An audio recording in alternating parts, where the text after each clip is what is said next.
Ancient city of Machu Picchu. Hidden high in the Andes Mountains of Peru lies a place of breathtaking beauty and enduring mystery, Machu Picchu. Perched 2,430 meters above sea level, this ancient citadel is more than just a tourist destination. It is a masterpiece of architecture, a marvel of engineering, and a silent witness to the rise and fall of one of history's greatest empires, the Inca. But why was it built? Who lived here? And how has it managed to survive the test of time? Today we journey through centuries, from the vision of an emperor in the 15th century to its rediscovery in the 20th, to uncover the story of Machu Picchu. In the mid-1400s, the Inca Empire was at the height of its power. Pachacuti Inca Yupanqui, the ninth Sapa Inca, had expanded his realm across the Andes, uniting diverse peoples under a single empire known as Tawantinsuyu, the land of the four regions. Somewhere between 1450 and 1460, Pachacuti commissioned an ambitious project, a royal estate unlike any other. The chosen site was a narrow mountain saddle overlooking the Urubamba River, about 3 days' walk from Cusco. The climate was milder than the capital, the scenery spectacular, and the surrounding peaks, called Apis, were considered sacred ancestral deities. Here, Pachacuti envisioned a retreat where he could host feasts, conduct sacred ceremonies, and govern affairs of the empire, all while leaving a lasting legacy for his royal lineage. Constructing Machu Picchu was no small feat. The Incas had no wheels, no iron tools, and no pack animals capable of hauling massive loads up steep slopes. Instead, hundreds of skilled laborers, many of them Mitmis, people relocated from conquered regions, shaped and transported enormous granite blocks from nearby quarries. The Inca perfected a building technique known as ashlar masonry. Each stone was pecked and shaped by hand until it fit perfectly with its neighbors. No mortar was used, yet the joints were so tight that even a blade of grass could not slip between them. This precision also gave the walls flexibility, allowing them to withstand earthquakes. Terraces were carved into the mountainside, not only to create farmland, but also to stabilize the slopes and prevent landslides. Ingenious drainage channels carried away rainwater, while 16 stone fountains, fed by a natural spring, provided fresh water. The first fountain stood just outside the emperor's own residence, perhaps doubling as a ritual bath for the sacred ruler. Despite its grandeur, Machu Picchu was never a bustling city. Its population fluctuated between 300 and 1,000, mostly servants, artisans, and members of Pachacuti's extended royal family, his Panica. Craftspeople from across the empire lived here, metalsmiths, potters, weavers, a testament to the Incas' ability to mobilize talent from distant lands. Social divisions were clear. The emperor's compound occupied a prime location, while retainers and workers lived in more modest quarters. Religion permeated every aspect of life. The Inca ruler was considered a descendant, even the embodiment, of the sun god Inti. Temples, shrines, and carved boulders dotted the site, serving as places of worship and cosmic alignment. The Temple of the Sun, also known as the Observatory, is one of Machu Picchu's most remarkable structures. Its curved walls and carefully positioned windows allowed priests to mark the June solstice and track the appearance of important constellations, such as the Pleiades.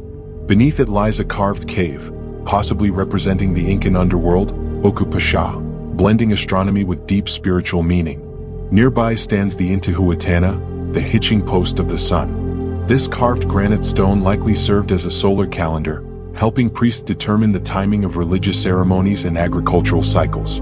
For the Incas, the earth itself was alive, and stones like the Intihuatana were seen as points of connection between humans, nature, and the cosmos.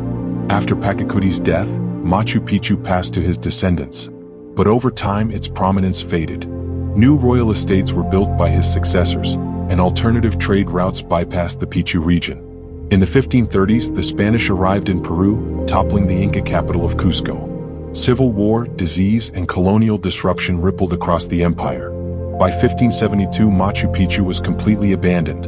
Remarkably, there's no evidence the Spanish ever found it. The city's remote location and overgrown terraces allowed it to remain untouched for centuries, spared from the destruction that befell so many other Inca sites. For the people living in the surrounding valleys, Machu Picchu was never truly lost. Local farmers knew of the ruins, and some even lived among them. In July 1911, American explorer Hiram Bingham, guided by local resident Melchor Artiega, made the climb to the site while searching for the legendary last Inca capital of Vilcabamba. What he found instead was a city hidden beneath dense vegetation, terraces, temples, and homes frozen in time. Bingham's photographs and National Geographic's 1913 feature brought Machu Picchu to international attention. Over the next few years, he excavated thousands of artifacts, ceramics, tools, jewelry, many of which were taken to Yale University under an agreement with the Peruvian government. For nearly a century, Peru fought to have them returned. Finally, in 2010, most of these treasures were repatriated. In 1983, UNESCO declared Machu Picchu a World Heritage Site, recognizing both its cultural and ecological importance. In 2007, it was named one of the new 7 wonders of the world. Today, over 1 million visitors make the journey each year. The Peruvian government has imposed strict limits on daily entries to protect the fragile site from erosion and overcrowding. Visitors can explore its 2 main sectors, the agricultural terraces and the urban core of temples, palaces, and plazas.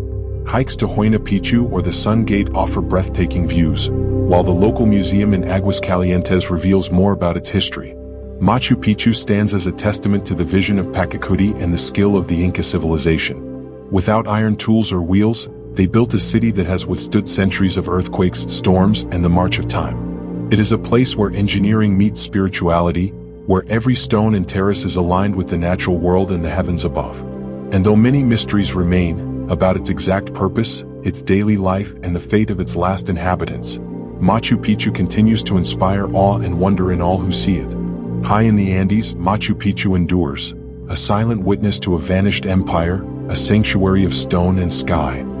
Here, the past speaks without words, and the spirit of the Inca still lingers, carried on the mountain winds. Now let's consider other possibilities. Imagine a world where stone cities touch the clouds, where the peaks themselves are worshipped as living gods, and where an empire's ruler believed he could command the sun. In the heart of the Peruvian Andes, at 2,430 meters above sea level, lies Machu Picchu, a city of stone so perfectly crafted that time, storms, and earthquakes have failed to bring it down. But Machu Picchu is more than just a ruin. It's a puzzle, a riddle written in granite. Why was it built here, in this remote and nearly inaccessible spot? Who lived among its terraces and temples? And why, after less than a century, was it completely abandoned? Some see Machu Picchu as a royal retreat. Others believe it was a sacred spiritual laboratory. And a few, the ones willing to entertain whispers of forbidden history, suspect it hides something even older, built atop the remnants of a civilization lost to time. Today we're going to explore Machu Picchu's history, archaeology, and enduring mysteries, not just what the history books say, but also the theories that challenge our understanding of the Inca world. In the mid-1400s, the Inca Empire stood at its peak under the leadership of Pachacuti Inca Yupanqui. Known as the transformer of the world, Pachacuti expanded his realm across the Andes, creating Tawantinsuyu, the land of the 4 regions. It was during this golden era that Pachacuti selected a narrow mountain ridge, flanked by the Urubamba River and guarded by towering peaks, to construct what many historians believe was his royal estate. But why here? The location offered more than just beauty. It was surrounded by sacred apis, mountain spirits. The climate was gentler than Cusco, and the ridge was naturally defensible. Constructing Machu Picchu was a monumental task. The Incas had no wheels, no draft animal strong enough to carry heavy stone, and no iron tools. And yet, they shaped granite blocks with such precision that even today a blade of grass cannot fit between them. Their technique, ashlar masonry, didn't just look perfect, it was functional. Without mortar, the stones could shift during earthquakes and then settle back into place. This design choice may have saved Machu Picchu from the fate of other ancient cities destroyed by seismic events. Terraces carved into the slopes served dual purposes. They stabilized the mountain against landslides and provided fertile land for crops. Ingenious drainage channels ensured that the seasonal rains wouldn't wash the city away. Despite its grandeur, Machu Picchu was not a sprawling metropolis. Its population likely ranged between 300 and 1,000 people, mostly servants, artisans, priests, and members of Pachacuti's extended family. Temples like the Temple of the Sun aligned perfectly with solstices, while structures like the Intihuatana, hitching post of the sun, acted as astronomical instruments, linking earthly life to the cycles of the heavens. Here, religion was inseparable from governance. The Inca ruler was seen not merely as a king but as the living embodiment of Inti, the sun god. Every stone was part of a cosmic plan. By the late 1500s, Machu Picchu had been deserted. The reasons remain uncertain. Some historians point to the collapse of the Inca Empire under Spanish conquest. Others note the devastating impact of smallpox and civil war. Curiously, there is no record of the Spanish ever finding the site. Unlike many Inca cities, Machu Picchu was never looted or destroyed. It simply vanished beneath jungle growth, preserved in silence for centuries. In 1911, Yale professor Hiram Bingham, guided by local farmer Melchor Arteaga, reached the site while searching for the last Inca capital, Vilcabamba. What he found instead was something different: terraces, temples, and finely crafted walls hidden under a veil of vegetation. Bingham took thousands of artifacts to Yale, sparking a century-long dispute between Peru and the university. It wasn't until 2010 that most of the artifacts were returned to their homeland. Here's where the accepted history meets the whispers of the unexplained. The lost civilization theory. Some researchers argue that parts of Machu Picchu predate the Inca entirely. They suggest the Incas found an older site and expanded upon it, inheriting techniques from a vanished culture.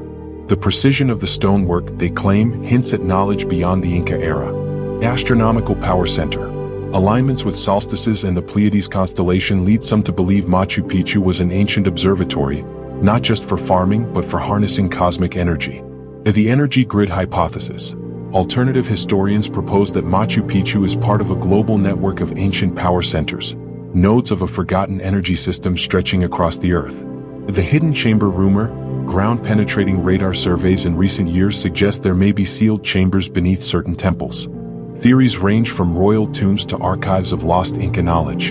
Today, Machu Picchu is one of the new 7 wonders of the world and a UNESCO World Heritage Site. Strict entry limits are in place to protect its fragile structures from the impact of mass tourism. But the true magic of Machu Picchu isn't just in its stonework or setting. It's in the questions it leaves unanswered. Was it merely a royal retreat? Or was it part of something far greater, something the official records have long since erased? Machu Picchu remains a bridge between worlds, between past and present, between fact and legend. High in the Andes it waits, not just for tourists but for the day when its final secret will be revealed. Until then, the stones hold their silence, and the wind carries the whispers of the Inca.